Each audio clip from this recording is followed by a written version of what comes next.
30 বছর পার হওয়ার পর আমাদের শরীর নিঃশব্দে বদলাতে শুরু করে। স্ট্রেস বেড়ে যায়, শক্তি কমে যায়, ডায়াবেটিস ও হাইপারটেনশনের ঝুঁকিও বেড়ে যায়। তাই ছোট ছোট কিছু অভ্যাস করলে আপনি থাকবেন সুস্থ, সবল ও তরতাজা। শারীরিক চর্চা।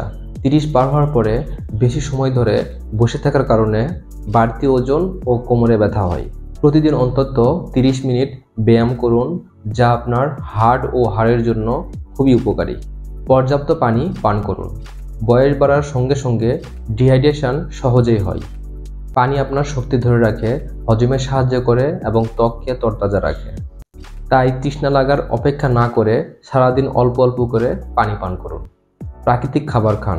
এই বয়সে শরীরের মেটাবলিজম কমে যায়, তাই দরকার বেশি প্রাকৃতিক খাবার, যেমন ফল, শাকসবজি, ডাল ও বাদাম খান।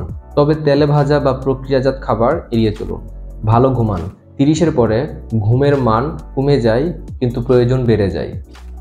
প্রতিদিন অন্তত 6 থেকে 8 ঘন্টা ঘুমান, কারণ ঘুমই আপনাকে, আপনার শরীর, মন ও ইমিউন সিস্টেমকে রিচার্জ করে।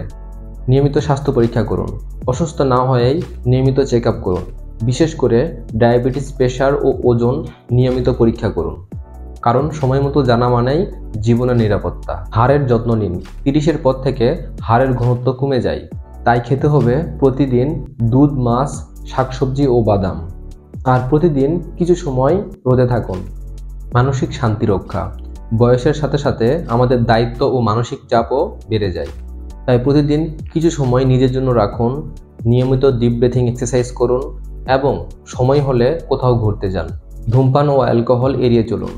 20-এর পর যেটা ফান, 30-এর পর সেটা শরীরের জন্য ক্ষতি করে। এগুলো কমালে বা ছেড়ে দিলে আপনার হার্ট, লিভার ও ফুসফুস অনেকদিন ভালো থাকবে।